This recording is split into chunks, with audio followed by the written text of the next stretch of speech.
Good morning everyone, welcome back to my new blog. আমি মনিকা, আমার নতুন আরও একটি ভিডিওকে অনেক স্বাগত। আজকে নীল ষষ্ঠী, তাই সকাল সকাল উঠে ব্রাশ করে একটা জামা পরে নিয়েছি, একটু দোকানে যাব।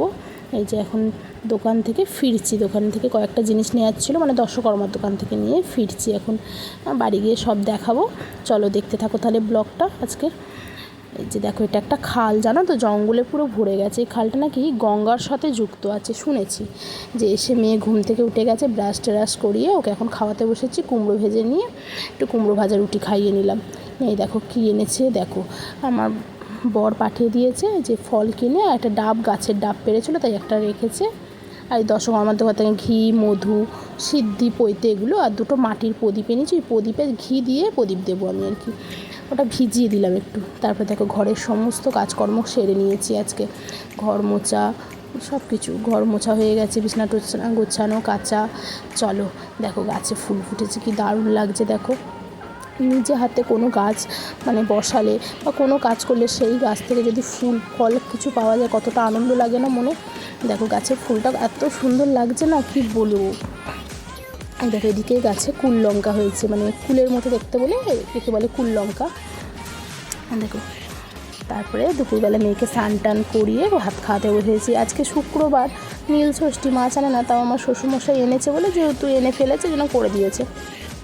আমার মেয়ে না মাছের ছালটা খেতে খুব পছন্দ করে, তাই ও নিয়ে মাছের ছালটা খাচ্ছে আর বলছে দারুণ লাগছে মা, দারুণ লাগছে। বলছে ঠিক আছে, আর ও তো এঁটোতে হাত দেবেই প্রথমে, দিয়ে তারপরে আবার আমি খাইয়ে দিলাম। দিয়ে আমি এখন রান্নাঘর মুছে বাসন টাসন মেজে ধুয়ে চান করে চলে এসেছি। শাড়িটা পরবো দেখিয়ে দিলাম, দেখো এদিকটা একটু গুছিয়ে নিয়েছি। তারপরে নিজেকে একটু রেডি করে আজকে ভাবলাম একটু শাড়ি পরেই পুজো দেবো। বাইরে পুজো নাই বা দিতে পারলাম, কারণ এবছর আমাদের বাইরে কোনো পুজো দিতে পারছি না, আমাদের কালা ওষুধ চলছে। এক বছর না হলে কালা ওষুধ না মিটলে আর কি বাইরে কোনো মন্দির টন্দিরে উঠতে পারবো না, সেই কারণেই বাড়িতেই পুজোটা করব। তাই ভাবলাম একটু সেজে গুজে একটুখানি আর কি রেডি হয়ে নাইটি পরে কেন পুজো দেবো বলে এখন পুজো দিতে চলে এসেছি। এই যে শিবলিঙ্গটাকে আগে ঘি আর মধু দিয়ে একটু ভালো করে মাখিয়ে তারপর সিদ্ধি, দুধ, ডাবের জল মিশিয়ে নিয়েছি একসাথে, এই দিয়েই স্নান করিয়ে নেবো। দেখো স্নান টান করিয়ে নিয়ে আর আমার মেয়ে এসে বকবক করছে, ও মা তুমি আমায় প্রসাদ দেবে তো মা, ওইটা আমি খাবো, এইটা আমি খাবো, এরম করে বলছে। ওই যে ছোটো সাইকেলটা ঘরের মধ্যেই চালাতে পারি বলি না, ওটা চালাচ্ছে ঘরের মধ্যে দিয়ে। আর আমি যে বাবা তোর ভাত খাওয়া হয়ে গেছে, জামা প্যান্ট পরে ওই ভাত খাওয়া জামা কাপড়ে এখানে আসিস না। বলছে মা আমাকে কিন্তু ওই ফলটা দেবে, আমি কিন্তু শাঁকালুটা খাই না, এরম করে বলছে আমাকে। তাই এই করতে করতে দেখো আমার এদিকে স্নান করিয়ে ঠাকুরকে পইতে পরিয়ে নিয়ে একটা ভালো মানে বেলপাতাটা দেখে নিলাম, ছেঁড়া টেরা নয়, ঠাকুরকে সাজিয়ে নিচ্ছি। চলো দেখো তোমরা কে কে, অনেকেই মানে সন্তানের মা হলেই যেহেতু নীল ষষ্ঠীটা করতে হয়, সবাই করে যেহেতু, আর কে কেমনভাবে এই দিনটা পালন করছো অবশ্যই কমেন্ট করে জানাবে আমাকে, আমি খুব খুশি হব। তোমরা যদি একটা কমেন্ট করো।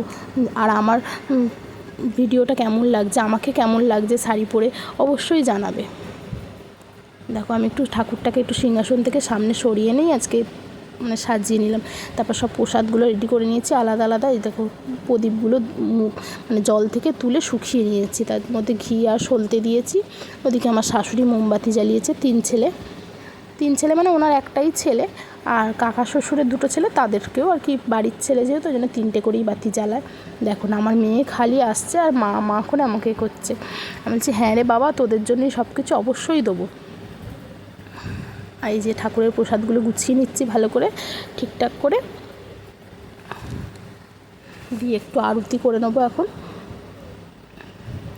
আমি প্রদীপ দিয়েই না, আমি জানতাম না, আমি মোমবাতি জ্বালাতাম, কিন্তু এক বছর একটা মন্দিরে পুজো দিতে গিয়ে সেখানকার ব্রাহ্মণ বললো নীলের ঘরে বাতি দেওয়া মানে ঘি দিয়ে প্রদীপ জ্বালানোটাই, মানে ঘি দিয়ে প্রদীপ জ্বালানোটাই নাকি শুভ হয়। সেই থেকে ওর জন্য এবছর ভাবলাম ঘরেই যখন জ্বালাবো দুটো প্রদীপ কিনে নিই আলাদা, ওই প্রদীপেই আমি ঘি দিয়ে, আমার যেহেতু 2 মেয়ে তাই 2 মেয়ের নামে এই প্রদীপটা জ্বালালাম আজকে আর কি, নীলের ঘরে বাতিটা দিলাম।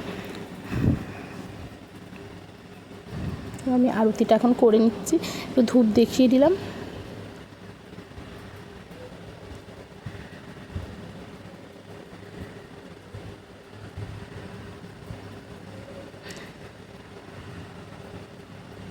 আমাদের একটা সিংহাসন নতুন, আর একটা সিংহাসন না অনেক পুরনো, আমার শাশুড়ি কিনেছিল, মানে মিনিমাম 20-30 বছর হয়ে গেছে। এই সিংহাসনটাও চেঞ্জ করতে হবে, একটা একটা করে হবে, একটা করা হয়েছে আর একটাও করা হবে। ঠাকুরকে প্রণাম করে নিচ্ছি, এখন আরতি করে বাইরে ধূপ দিতে যাব। জায়গাটা পরিষ্কার করে নিয়েছি, দেখো পুজো করে সব জায়গা মতো দিয়ে একটু বাইরে চলে যাব, বাইরে ধূপ দেবো তুলসী মঞ্চে। আর এই যে রাত সন্ধেবেলা চলে এসেছি, এখন আমি সকালবেলা একটু মানে পুজো দেওয়ার পরে বিকেলবেলা ডাবের জল খেয়েছিলাম, তার জন্য এখন একটু সাবু খাচ্ছি। আমি সাবুটা খাই। আজকের ভিডিওটা এই পর্যন্তই। তোমাদের ভালো লাগলে অবশ্যই একটা কমেন্ট, লাইক আর সাবস্ক্রাইব করো। টাটা।